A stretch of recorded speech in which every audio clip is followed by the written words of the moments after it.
Pangalan, Jelly Concepcion. Trabaho, photographer.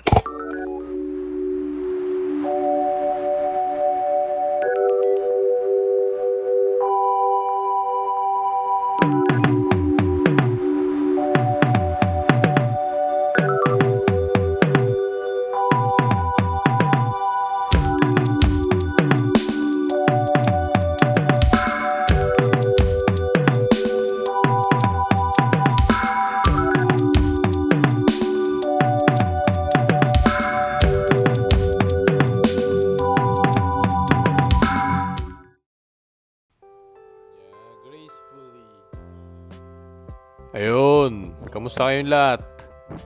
Welcome sa episode na to, no? Kung saan, wala lang, samahan nyo kami ni Nara. Share ko lang yung konting parte ng weekend namin. Bilang freelance photographer kasi, ay madalas ang trabaho ko weekend, no? Minsan 2 weeks, 3 weeks pang nalalayo sa pamilya dahil sa mga assignment. Kaya pag may pagkakataon or weekends na nandito ako, talagang sinusulit ko, no?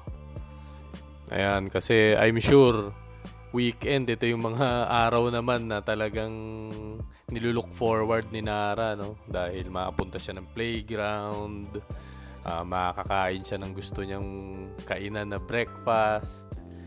Tsaka magandang pagkakataon na din para makausap ko ng yung dalawa lang kami, no? Kamustahin mo siya sa pag-aaral or ayan, maturuan mo ng mga dapat gawin, kung ano-ano pa. Mahirap man i-balance, no? Pero kailangan nating gawin, talagang oras talaga yung pinakamahalaga. So tara, samahan nyo kami, tara. Ayan, ngayong araw, ang agenda namin, pumunta lang ng playground, no? Yun daw yung gusto niyang gawin. Pero ayan, nag-request lang ng croissant. So, nagpunta kami dito sa paborito naming cafe, no? Napakalapit lang naman ito sa amin. Tsaka pag weekend lang naman kami nagde-date. Pag weekday kami naman ni Bea.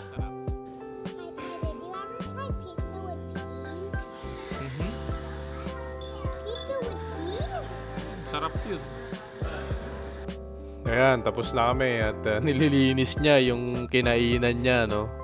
Nakikita niya kasi ginagawa yan ni Bea lagi. Ayan, papunta naman na kami dito sa may hidden cafe, no? Gustong gusto rin namin yung lugar na yon. Malaking garden lang siya, malaking field. Tapos may playground malapit. So, si Nara, gustong gusto rin dun.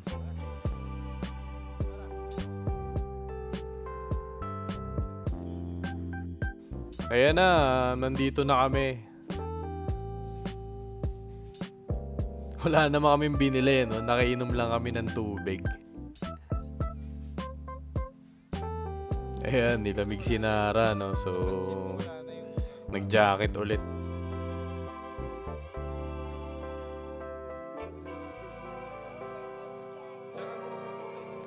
Ayan, sinuot na rin niya yung beanie niya na dilaw. Paborito ko yan sa kanya. Basta dilaw, paborito ko sa kanya. Ayun, nandito na kami sa may playground, no? Merong creek malapit dito at ayan, gustong-gusto niyang bumaba dyan. Sabi ko mag-swimming siya eh, ayaw naman niya.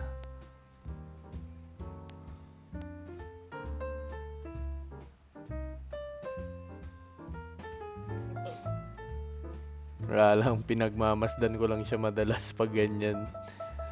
Ayun, dito na kami sa may playground, no? At okay ngayon, maraming bata. Si Nara kasi hindi naman hirap makipagkaibigan, no? Diyan natatawa ako dahil dati ayaw na ayaw niya tong ano bang tawag dyan? Ngayon, trip niya na, no?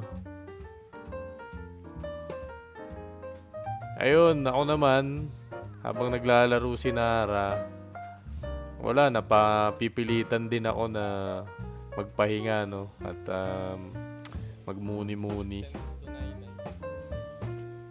Ayan, ito nakakagulat din, no? Dahil naaakyat niya na talaga yung pinakatuktok. Dati natatakot yan eh. So, ngayon pag magulang ka na, no, naglalaban sa utak mo yung ayaw mo silang malaglag, natatakot ka, or hahayaan mo sila para gumaling sila.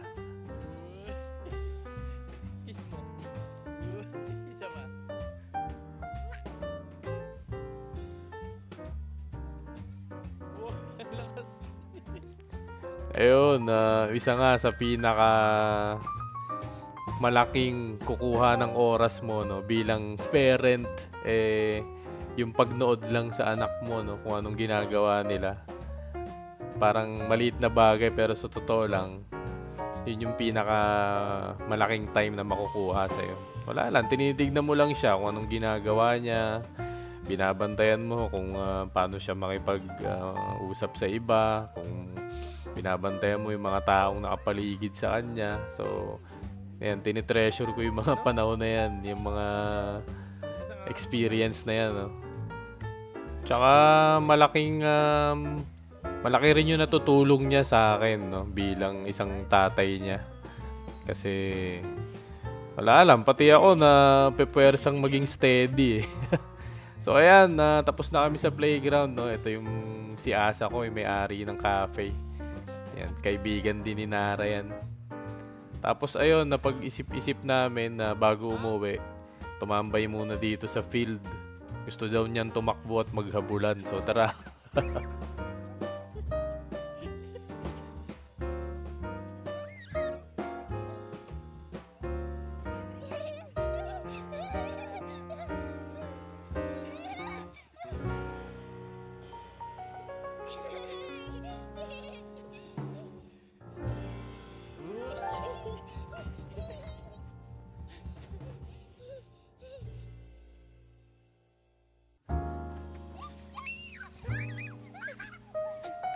So ayun, tara, magpahinga muna tayo dito sa damuhan. Tuturuan niya daw ako mag-meditate. Dapat nakapikit. Yan, hingang malalim lang daw. Nakakatawa rin to si Nara eh, no? Yan, higa muna kami dito sa damuhan. Sarap maramdaman ng damuhan eh. At yan, masahihin ko daw siya.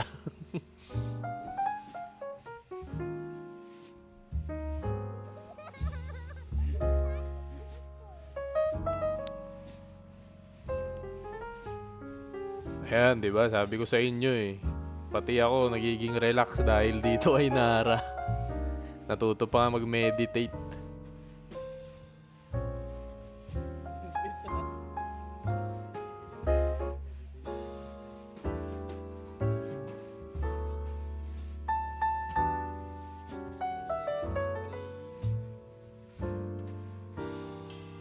Ayun, panahon na, no, para umuwi kami.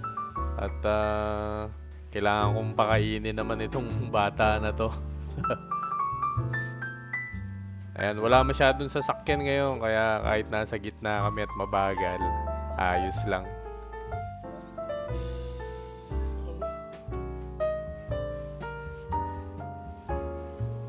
Ayan, gawan ko lang ng pasta si Nara, no? Pasta na may konting garlic tsaka olive oil. Palag-palag na si Nara dyan. Yung pasta naman, merong spinach sa loob. So, masustansya yan. Yun ang mahalaga. Kahit di masyado masarap ang luto ko. Ayun, tapos na kumain si Nara. At dito lang siya sa workspace niya, no? Hanggang dumating na si Bea. At ayun na. Yun na yung masishare ko sa araw na to.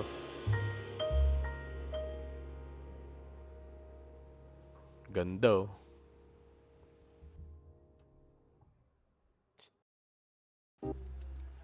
Ayan, panibagong araw, no? Dito lang kami magbe-breakfast sa bahay. At gumagawa na ako ng oatmeal para kay Nara. Paborito niya yan, lalo na nung bata siya. Tawan-tawa siya sa pinapanood niya, no? Pag weekend kasi, pwede siya manood ng TV. So, ayan, enjoy na enjoy siya. Ganyan din naman tayo dati, di ba? Ayan, tas iniwan ko muna siya kay Malaya dahil gusto ko magkape. So, tara, samahan niyo ako, no? Ayun, kasalanan talaga ni Bea kung bakit kailangan bumibili na rin ako ng kape. Dati 3-in-1 lang, palag na ako Ayun, pabalik na ako Wala ako nabiling kape dahil ang haba ng pila. Di bali na lang pala.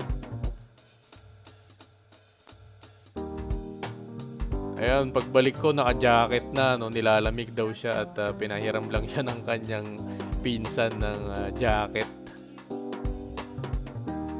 Ayun na, nilagyan ko lang ng strawberry yung oatmeal tapos okay na yan. Ayun, lumipat dito sa kusina dahil wala lang, gusto niya daw mag-drawing sa iPad. Ako naman nanonood nitong TV Patrol ng balita at nag-iisip na maglinis. So inuna ko na tong mga ginamit ko pang breakfast. Nililinis ko muna habang nakikinig ng balita. Dito muna ako sa may kusina Ayan, samahan nyo muna ako mag-ayos. Baka may mga kailangan kayong linisin dyan sa mga bahay nyo. Banatan nyo na yan hanggat may oras. Ayan, tinabi ko lang yung kalahating 3-in-1 na ginamit ko Pag nagkakape ako, kalahati lang ginagamit ko. Masyadong natatamisan ako So ayan, samahan nyo lang akong maglinis nitong maliit naming lababo.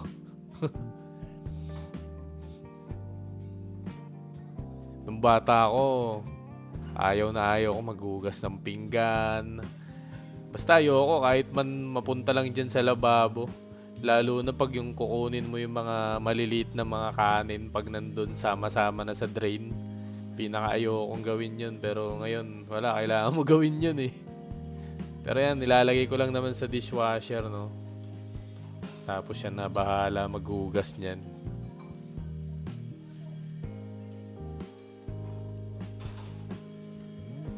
Mag-iisang taon na rin pala kami dito sa bahay So, yun, gagawa rin ako ng video tungkol doon. Wala lang, pagkwentuhan lang natin yung mga bagay sa paglipat ng bahay, pagbukod. So, magandang video din yan. Abangan nyo. So, ayan meron akong bad habit na maiiwang nakabukas yung tubig Pero binabago ko naman na yan. Hindi ko alam, siguro gusto ko yung tunog. Ayan, tapon lang natin itong mga basura na to Pero linisin muna natin bago natin itapon para naman doon sa mga magsosort niyan. Tapos ayun, nagwalis lang ako dito ng mga nalaglag na mga kalat nung nagpe-prepare ako ng breakfast.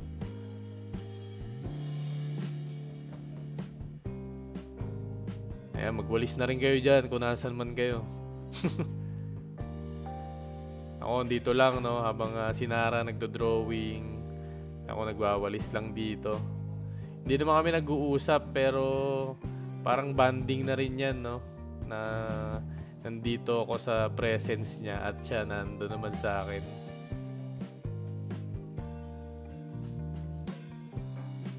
Tsaka okay din kasi naririnig niya yung balita na Tagalog. At medyo feeling ko naman nakakatulong yun sa vocabulary niya unconsciously. Ayun, mabilis lang linisin yung bahay namin dahil maliit lang naman. Ang problema pag ganun, ibig sabihin mabilis lang din siyang kakalat So kailangan linis lang ng linis. Masaya naman, nag-enjoy yung utak ko kapag naglilinis ako.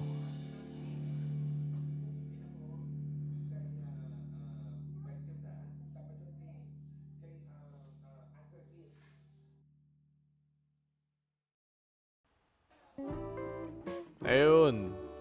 Nag-request lang si Nara ng prutas.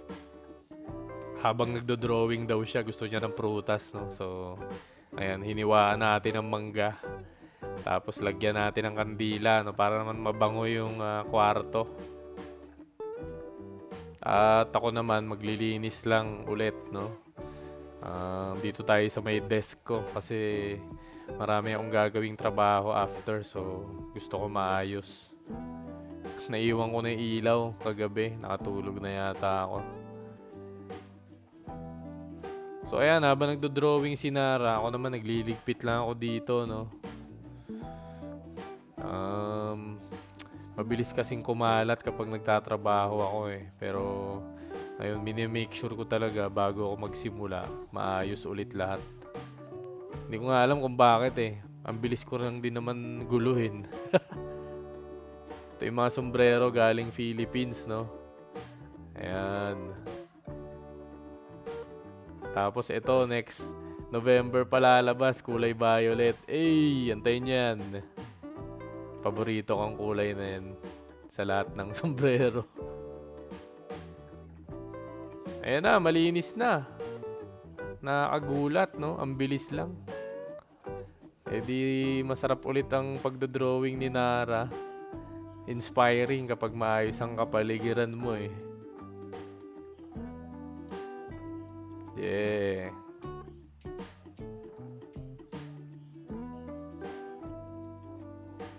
Ayun, hindi pa pala malayos lahat. Meron pa palang living room, no?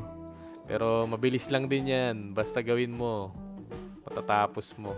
Ito nga pala, no? Collaboration ko kasama yung Bedsure. Pero dito lang sa Amerika available eh. Ayan. Lahat yan, buong set, unan. Basta lahat ng bed set. Tapos ito, nag-ayos lang ako dito, no? Konting vacuum, konting alis-alis lang ng mga gamit na hindi kailangan. Actually, malinis na yung bahay. Konting ayos lang, okay na.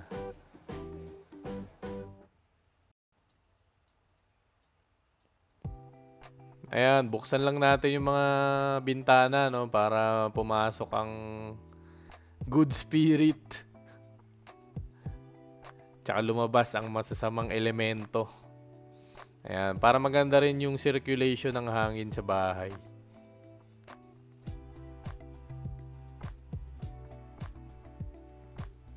Ayan, ang ganda ng drawing ni Nara, no? Nagugulat ako dito kasi hindi ko naman tinuturuan to ng mag-drawing dito sa iPad eh. Ayun, after nyan, habang si Nara nagdo-drawing, ayan, ako naman mag-e-edit ako ng mga photos dito, no? Ayan lang yung video, pero sa totoo, ang tagal kong nag-edit dito. Ayan, dumating na si Bea niyan at pareha silang nag-request ng pansit canton daw, no? Eh, napakagaling ko magluto niyan eh. Ayan, nagpadagdag pa nga ng tuna sandwich, pero tara, gawin natin yan. Ito, kalahati lang yung nilalagay ko ng mga... sa mga ang tawag ba dyan? Flavoring, no? Kalahati lang lahat para hindi maalat masyado. Pero medyo maalat pa din eh.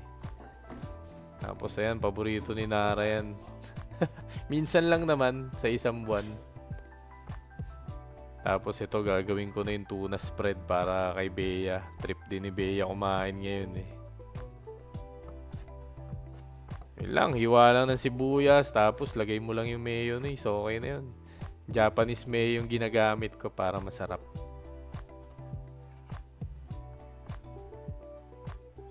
Tapos bigay lang natin to, no? Ayun lang guys, dun lang nagtatapos ang ating video para sa ngayon. To, bonus.